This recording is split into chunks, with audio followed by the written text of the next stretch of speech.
Hi there. Welcome to Oakland Side 510. I'm Tasneem Raja, editor-in-chief of the Oakland Side, Oakland's independent, nonprofit newsroom.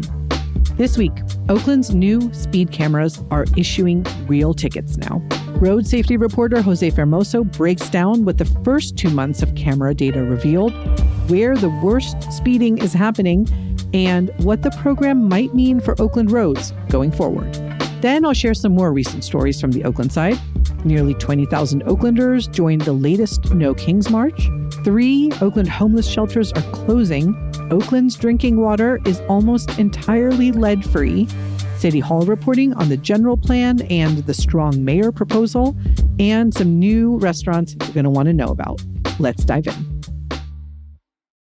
Oakland's speed cameras went live back in January, but for the first 60 days, drivers who got caught received just warning letters, no fines. That grace period ended on March 15th. Now the tickets are real. Jose Fermoso has been covering Oakland's roads for years, and he's been tracking this program from the beginning. Jose, welcome back. Thanks, Tessie. Let's dive right into this. Can you explain to us why Oakland has speed enforcement cameras and how they work? Sure. So for years, California cities wanted to use automated speed cameras, but state law blocked them, largely because of privacy concerns. Advocates like Tracy Rosenberg at Oakland Privacy were central to that opposition. Their worries were real, that camera data could be hacked or abused, that the tech could be used to surveil people, and that fines could land hardest on working class communities. Remember, Oakland has a long history of black and brown drivers being treated as suspects. And those concerns didn't disappear. But after years of negotiations, some of those privacy fears were addressed. And in 2023, Governor Gavin Newsom signed a law, Assembly Bill 645, authorizing a pilot program.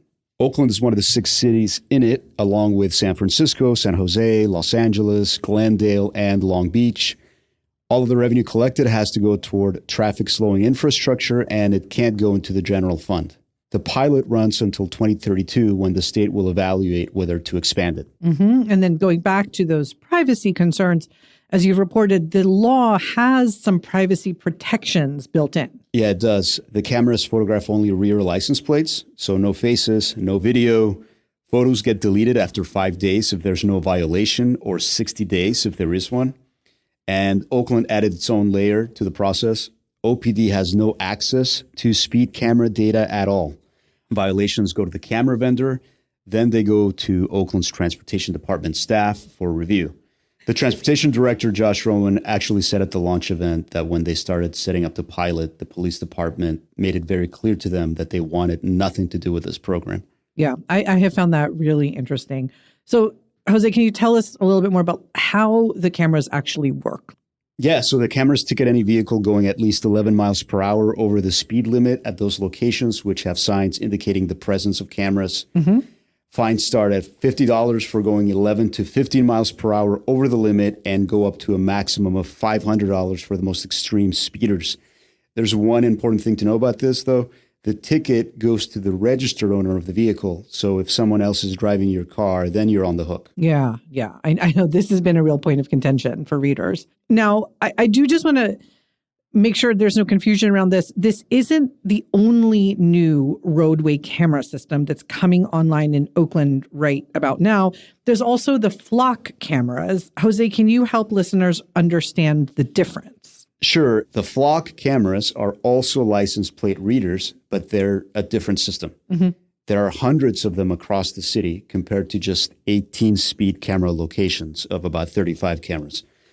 And their purpose is crime fighting. Right. They automatically scan every passing vehicle, run plates against databases of stolen cars and vehicles connected to crimes, and if there's a hit, the system alerts police. They can also capture car makes, colors, and other distinguishing features, mostly from the back of the car. And the data collected by Flock's system is stored up to 30 days, so police can search through it when investigating crimes.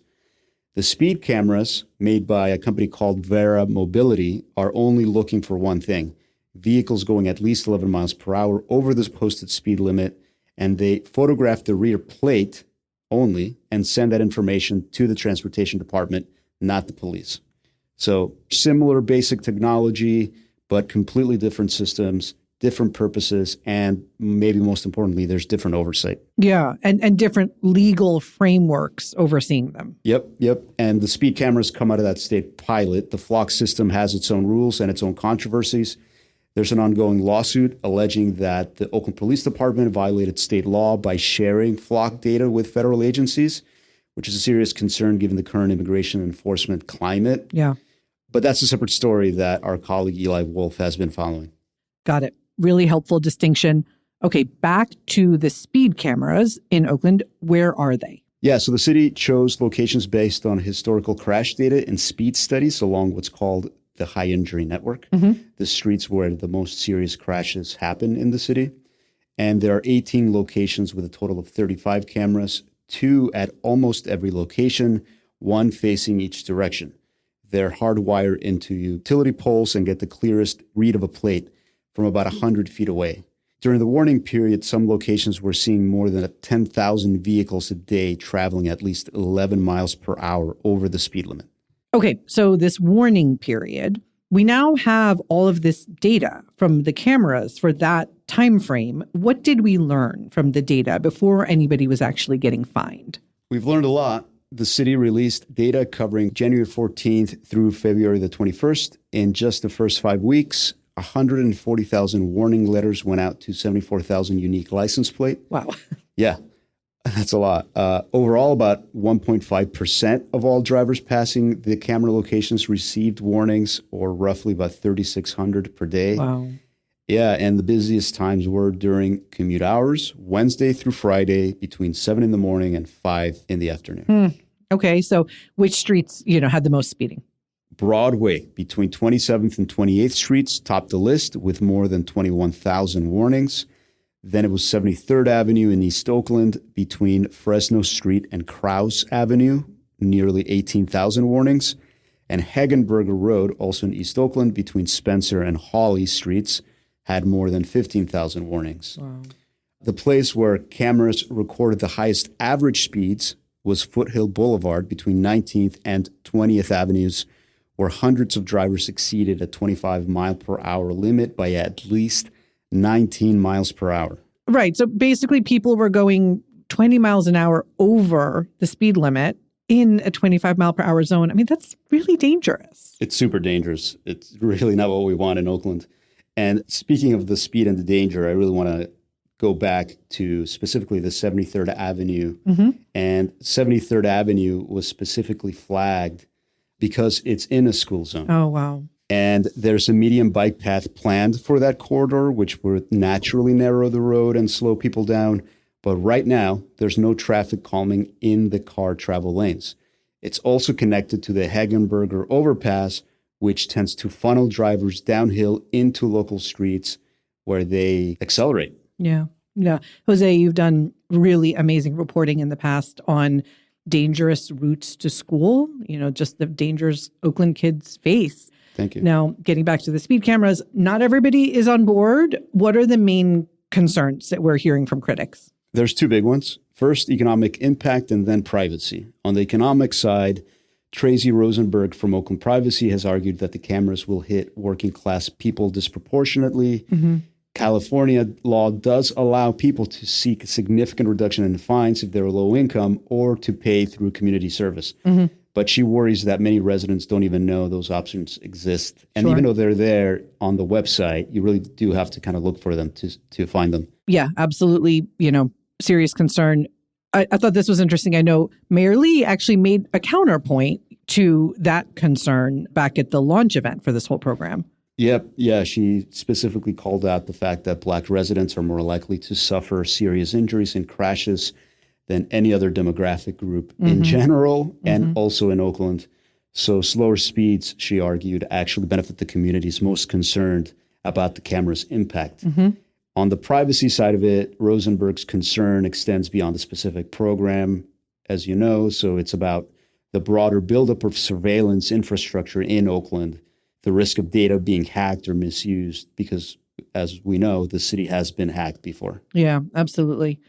I mean, look, the big question here with all of this, right, is will cameras actually change behavior, right? That's the real question. Yeah, so going back to some of the data we just talked about, of the 74,000 vehicles in Oakland that got warning letters, about 47,500 received only one warning, which to us suggests that some drivers already got the message and have started slowing down. Mm-hmm.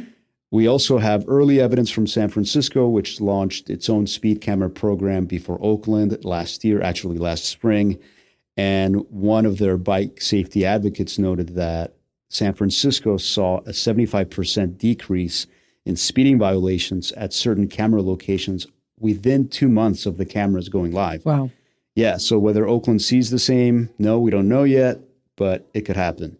I did hear from residents who received multiple warnings. One person even told me that he got 5 warnings, and they all said it made them more cautious in those areas. Mm-hmm. Okay. The money from the tickets, where does it go? By law, it has to go toward traffic flow and infrastructure. It cannot go into the general fund. So in theory, the worse drivers behave, the more money goes toward fixing the road conditions that initially encouraged that behavior. The transportation director, Josh Rowan, made that point explicitly at the launch, which was that cameras can function as a diagnostic tool, and they show the city exactly where the road design is making people want to speed. So maybe they can fix the design down the road, reduce the speeding, and over time, maybe even reduce the need for the cameras. I mean, that's an interesting, proposition.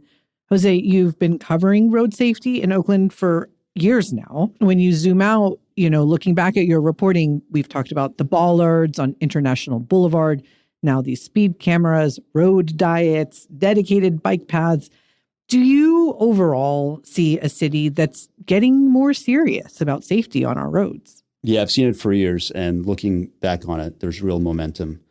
The bollards on International Boulevard have already shown dramatic results. Pedestrian deaths on the bus lane dropped from 7 in 2023 to 0 in 2025. Amazing. Yeah, that was a big deal. The bond sale that went through in December is bringing in $50 million for road repairs this fiscal year. Mm-hmm.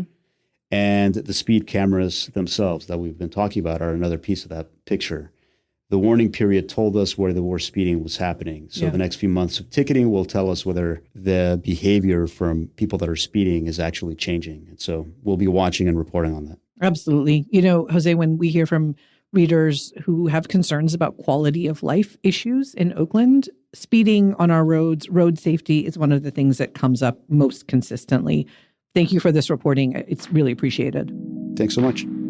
We'll include links to all of the stories Jose has covered on speed cameras in the show notes. You can check them out anytime at oaklandside.org.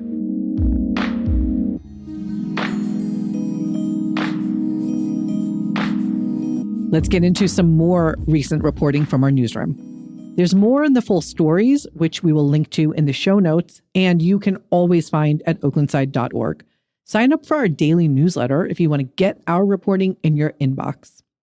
Last Saturday, thousands of Oaklanders took to the streets as part of the latest nationwide No Kings March against the Trump administration. In Oakland, organizers estimated 20,000 protesters filled downtown, marching from City Hall to Lake Merritt, down 14th Street, along Webster, and through the tunnel. The march closed with a rally and a teach-in at the lake. Nationwide, organizers estimated 8 million people participated in over 3,000 actions, making it one of the largest protests in American history. Oakland's march was one of 60 No Kings protests across the Bay Area that day. You can see photos and read our full coverage at oaklandside.org.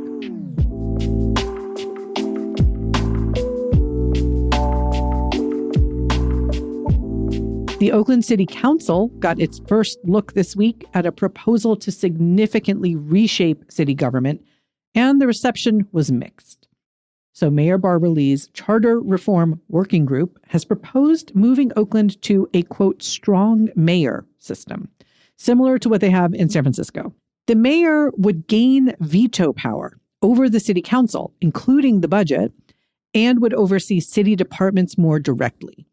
The proposal would also strengthen the council by creating a new legislative analysis office and giving members the ability to override a veto. One sticking point, the proposal would eliminate the at-large council seat. Current occupant Rowena Brown opposes that, arguing it would reduce representation. Councilmember Ken Houston said he personally doesn't like the strong mayor model either. Meanwhile, there is a competing proposal that's been put forward by a group led by former city administrator Stephen Falk. This group wants to see a much stronger city council that has a direct hand in the administration of the city. The mayor would then become a member of the council.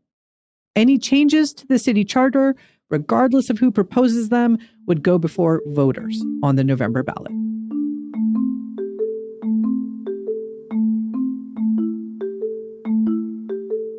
Three Oakland homeless shelters are closing, and residents and advocates are raising questions about the outcomes that some shelters produce, like how many residents end up finding long-term housing when they leave. The tiny home shelter at 3rd and Peralta Streets in West Oakland reached its scheduled closure date this week. The shelter opened about 4 years ago under an innovative model where residents would help govern the site alongside a nonprofit provider. About 16 of the roughly 40 original residents say they plan to stay as long as possible, saying they haven't yet been offered alternative housing. A safe parking RV program on 71st Avenue is also closing. A third site, Mandela House, is scheduled to close in April or May, though that one is converting to permanent supportive housing. All three programs are managed by the Housing Consortium of the East Bay.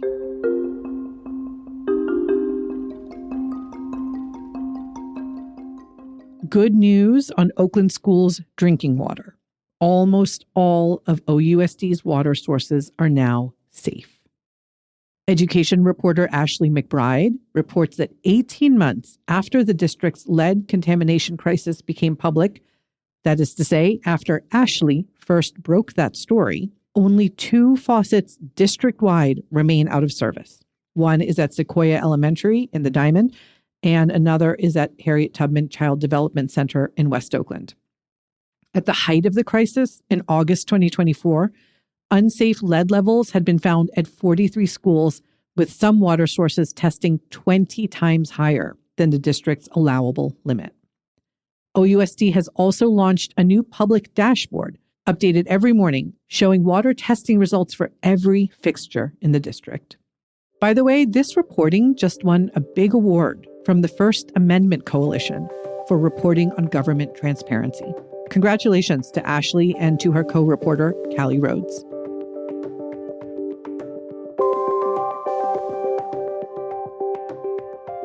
Oakland is updating its general plan for the first time since 1998, and residents now have a chance to weigh in. Questions on the table include how much new housing to allow and where, how to redesign roads in East Oakland to make them safer for walking and biking, and whether to build a citywide greenway along major arterials. Phase 2 of the update, which covers land use, transportation, and infrastructure, is open for public comment through April 23rd. You can find a link to the comment portal in the show notes.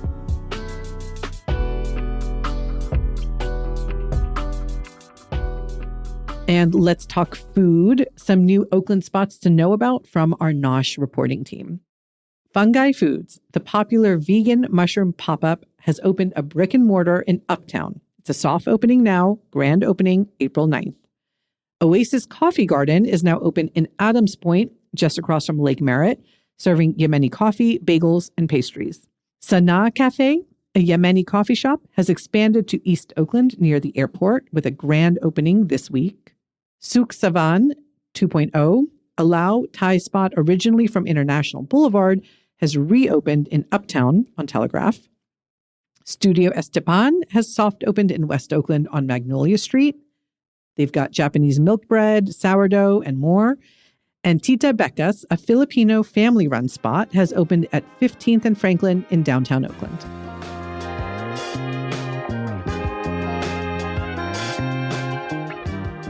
All right, and to close us out, this Saturday, Peralta Hacienda Historical Park in Fruitvale hosts the Khmer New Year Festival. It's a free, all-ages celebration of Cambodian traditions, food, music, and dance. Check it out if you can. That's it for headlines. We'll link to all of this reporting in the show notes.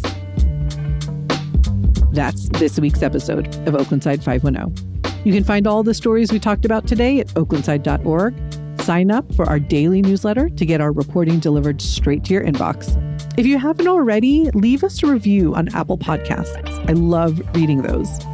This episode was produced by Mark Nieto, edited by Darwin Bongram, and hosted by me, Oaklandside EIC, Tasneem Raja. On behalf of our entire newsroom, thank you for showing up for Oakland. We'll see you next week.